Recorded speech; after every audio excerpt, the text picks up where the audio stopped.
Hello दोस्तों, मैं आपका अपना जीके सर। आज मैं फिर से लेके आ गया हूँ आज का इतिहास।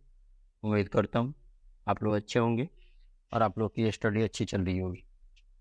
जो भी इस चैनल पे नए, आप हमारे चैनल को सब्सक्राइब कीजिए, शेयर कीजिए अपने दोस्तों के साथ, फ्रेंड के साथ, और बेल आइकन को जरूर हिट कीजिए, जिससे जो भी नोटिफिकेशन है आपको जब भी वीडियो अपलोड होंगी उसी टाइम आपको अपडेट मिलता रहे।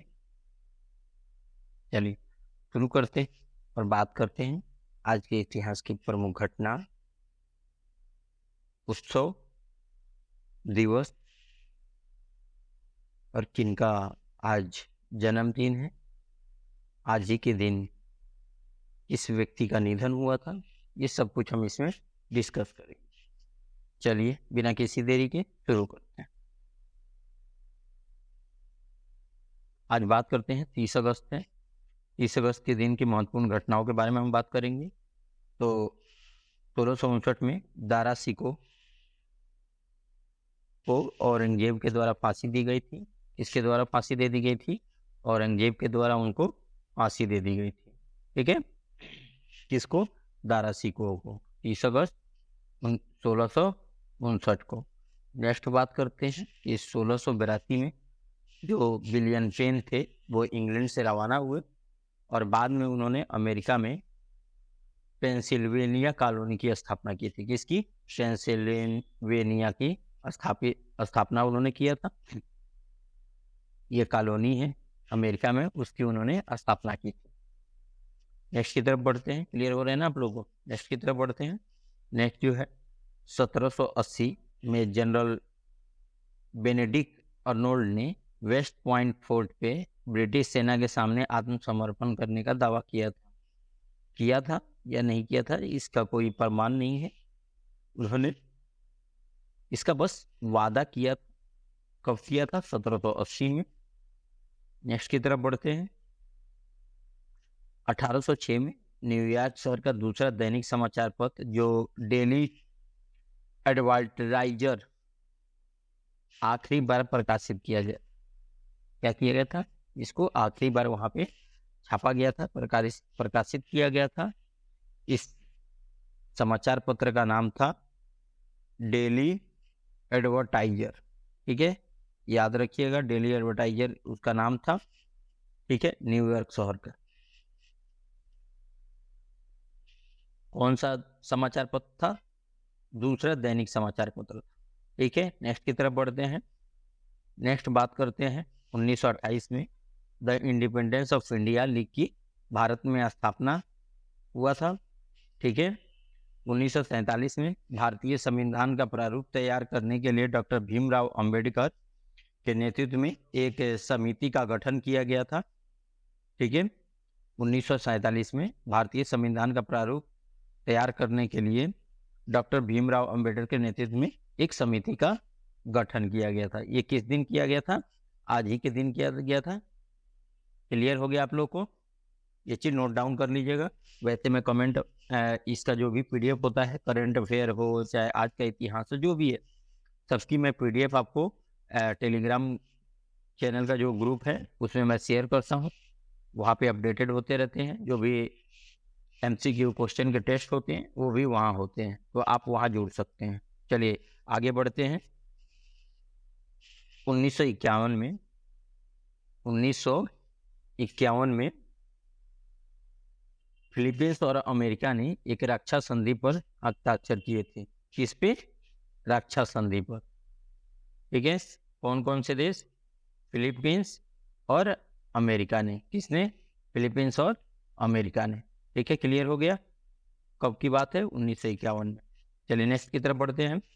1984 में अंतरिक्ष यान डिस्कवरी ने पहली बार उड़ान भरी थी। कब उड़ान भरी थी? अंतरिक्ष यान डिस्कवरी जो थी वो 1984 में फर्स्ट टाइम उड़ान भरी थी। ठीक है, क्लियर हो गया आप लोगों को?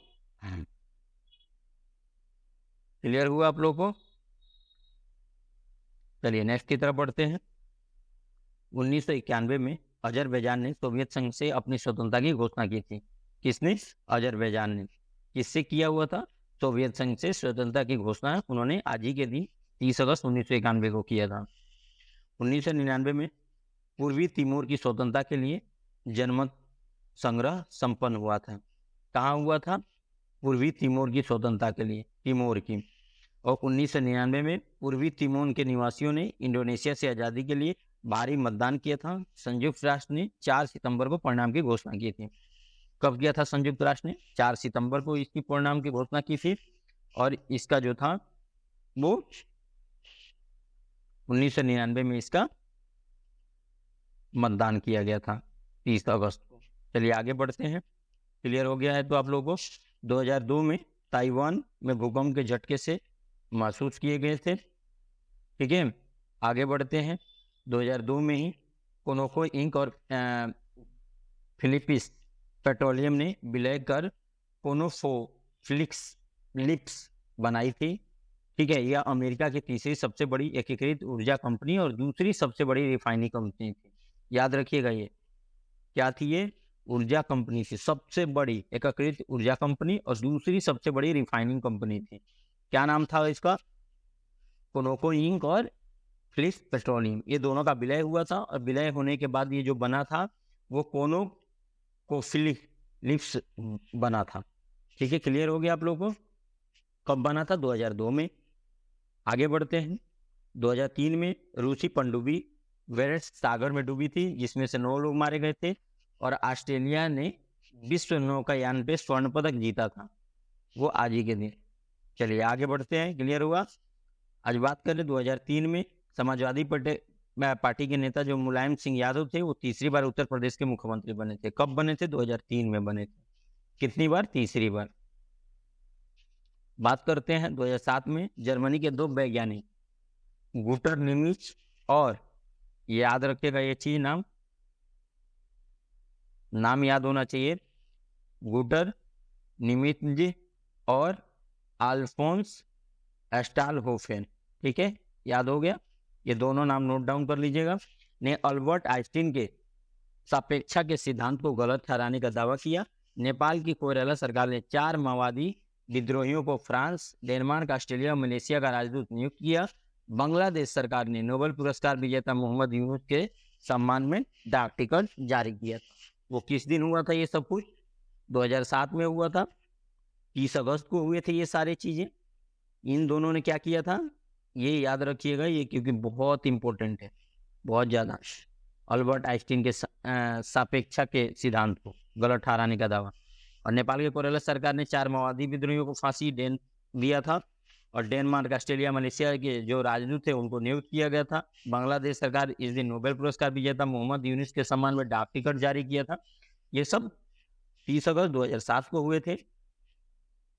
आगे बात करें तो 2014 में दक्षिण अफ्रीकी देश लेसोथो के प्रधानमंत्री टॉम थबाने सेना द्वारा कथित तौर पे तख्ता पलट के प्रयासों के बाद दक्षिण अफ्रीका भाग गए थे। कहाँ भाग गए थे ये? दक्षिण अफ्रीका भाग गए थे। और ये किस देश के प्रधानमंत्री थे? लेसोथो के। इसके? लेसोथो के। लेसोथो के ये प्रधानमंत्री थे। नाम इनका क्या था? टॉम थबाने। ठीक है, 2014 में 30 अगस्त को। आगे बढ़ते हैं, आगे बात करते हैं 30 अगस्त के जन्म किन व्यक्तियों का जन्म हुआ था।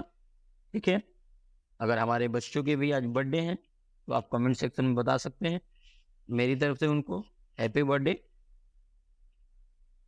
2001 में जैस्मिन लबोरिया जो भारत की महिला मुक्केबाज थी, इनका जन्म दिवस है। 1954 में रविशंकर प्रसाद जो एक वकील और राजनीतिज्ञ हैं, उनका जन्म हुआ था। आज ही के दिन 1923 में शैलेंद्र गीताकार जी, इनका जन्म हुआ था।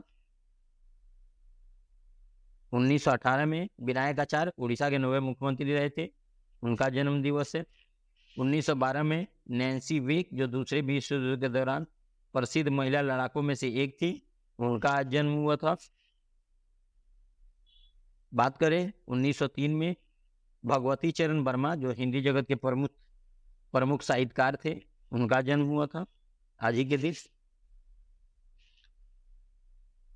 1900 में सन 1900 वीर भान भाटिया जो भारतीय चिकित्सक थे, उनका जन्म दिवस है।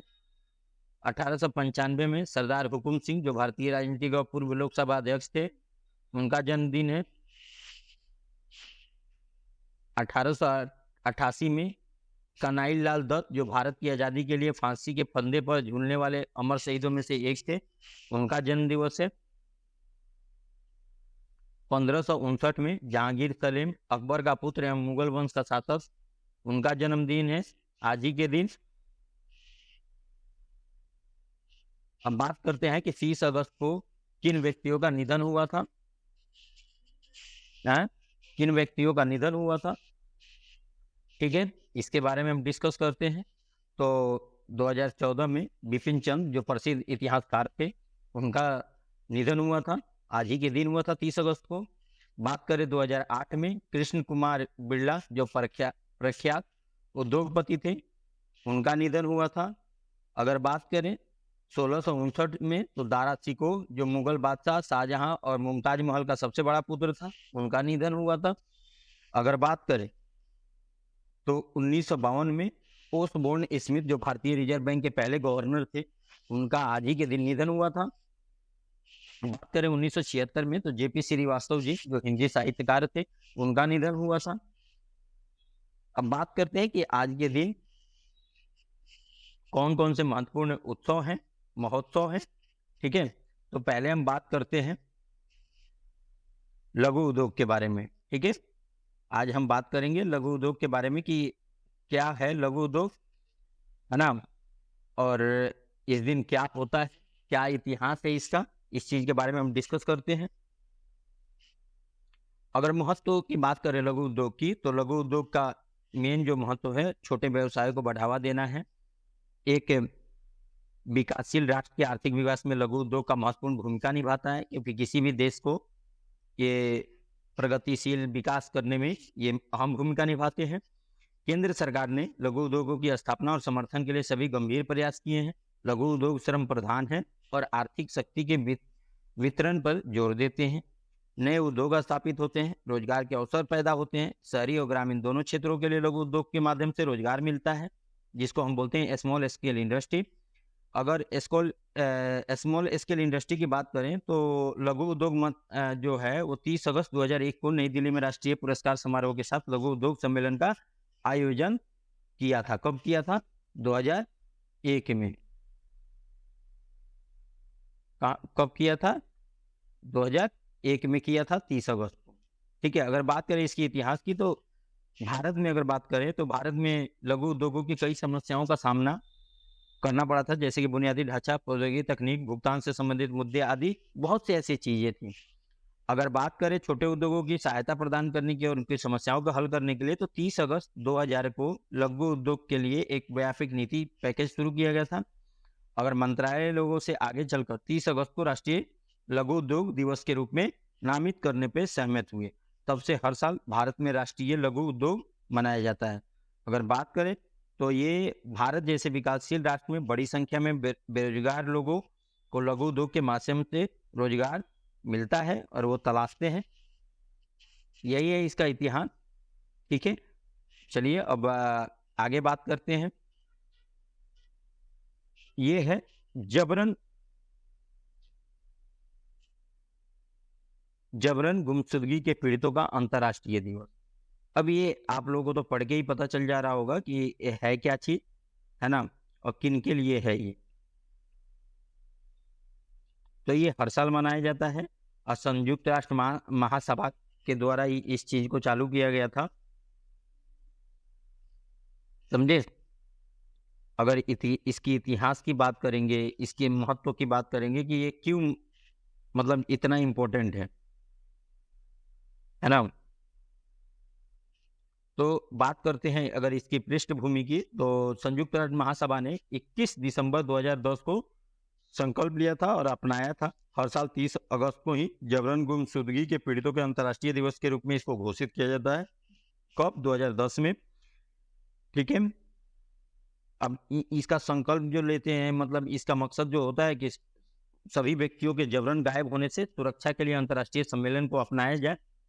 समाज के भीतर एक आतंक फैलता है जो रणनीतिक रूप से लागू गायब होने का उपयोग किया जाता है। जबरन गायब होना राज्य के एजेंटों या राज्य के पदाधिकारियों के थ्रू होता है ना।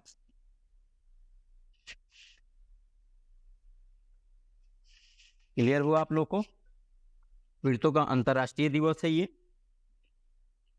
और हजारों लोग, अगर इनकी संख्या की बात की जाए तो अपहरण होते हैं, जिनके ठिकाने अज्ञात होते हैं, किसी को पता नहीं होता, जिनको गुमशुदा करते हैं, मतलब अपहरण करते हैं, उनको जान से मार भी देते हैं, उनका कोई पता नहीं चल पाता। संयुक्त राष्ट्र की अगर बात करें तो उसके अकॉर्डिंग अभी तक संघर्ष या दमन की अवधि के दौरान 85 देशों में लगभग सैकड़ों हजार लोग गायब हो गए। बताइए, एक होता है जबरन गुमशुदगी होने का प्रयास जो होता है, ये हर साल संयुक्त राष्ट्र मानवाधिकार कार्यालय ने 2022 तक सभी व्यक्तियों के जबरन गुमशुदगी होने से सुरक्षा के लिए अंतर्राष्ट्रीय सम्मेलन का अनुसमर्थन की संख्या 2 गुना करने के लिए 2017 में एक पहल शुरू की थी। इस चीज के लिए,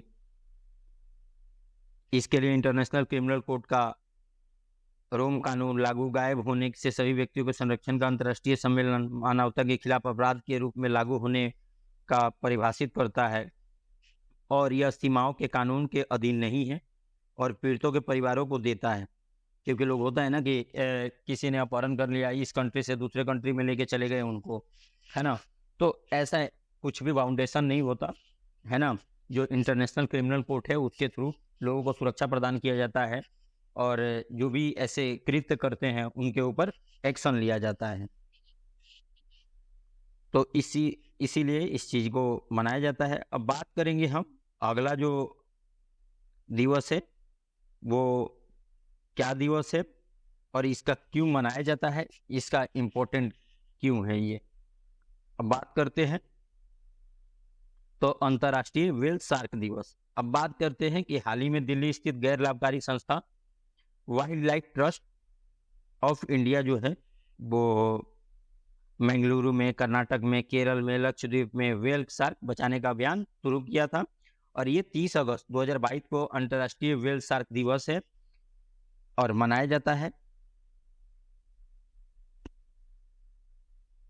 ठीक है, 2023 का थीम जो है वही बचाने का है और सुरक्षा इनको देना होता है, क्योंकि ऐसी मृत्यु दर अंकुश लगाने के लिए मछली पकड़ने के लिए जाल में फंसी व्हेल शार्क को बिना किसी देरी के बाहर निकालना, सुरक्षित करना उनको। क्योंकि आपको भी पता है कि जितने भी प्लास्टिक होते हैं और भी बहुत सी चीजें हैं जो समुद्र में फेंक देते हैं, जिससे क्या होता है कि इनको नुकसान पहुंचता है। अगर इनके इतिहास की बात किया जाए तो मैक्सिको के इसला होल बॉक्स द्वीप में अंतर्राष्ट्रीय व्हेल शार्क सम्मेलन 2008 में मनाया गया था और प्रत्येक वर्ष यह दिवस मनाने की शुरुआत हुई थी। ठीक है, अगर 2022 की थीम की बात की जाए, 2023 की थीम की बात किया जाए, ठीक है, तो इसका मेन जो मकसद होता है कि शार्क से जो व्हेल है वो धरती पर शार्क की सबसे बड़ी प्रजाति है और इसकी लंबाई 60 फीट तक की होती है। यह मछली सुस्त और शांत स्वभाव की होती है। आमतौर पे ये उथले पानी में तैरना पसंद करती हैं, इसलिए ये मछुआरों का आसानी से शिकार बनती हैं। मांस बाजार के कारण व्हेल शार्क की संख्या लगभग 50% कम हो गई है, जिसके कारण यह विलुप्त होने के कगार पर पहुंच रही है। व्हेल शार्क बचाव अभियान से इस खूबसूरत मछली की पुरानी शान फिर से लौटने में मदद मिलेगी, इसीलिए इसको हर साल मनाया जाता है। अभी इसका उद्देश्य क्या है तो आपको बता दें कि इसको संरक्षण देना है, जागरूकता फैलाना है, मछुआरों, ग्रामीण जनों, विद्यार्थियों, इन सब के अंदर इसके प्रति जागरूकता लाना है। लोगों को इसके प्रति इसलिए जागरूक करना है कि वो समुद्र में प्लास्टिक, जाल, कचड़े ये सब नहीं फेंके, उनकी वजह से भी वो घायल होते हैं, उनकी जानें जाती हैं। स्वच्छ रखें, प्रदूषित नहीं करें, कूड़ा कचरा नहीं फैलाएं, इसीलिए ये अंतर्राष्ट्रीय व्हेल शार्क दिवस मनाया जाता है। क्लियर हो गया? आपको फिर से एक बार रिपीट कर दे कि इसको कब मनाया जाता है। 2008 से इसकी शुरुआत हुई थी और कहाँ पे हुआ था पहला? मैक्सिको के इसला होल बॉक्स द्वीप में। ठीक है, क्लियर हो गया? चलिए नेक्स्ट बढ़ते हैं। बस आज के लिए इतना ही, फिर मिलते हैं नेक्स्ट वीडियो में। तब तक के लिए बाय बाय।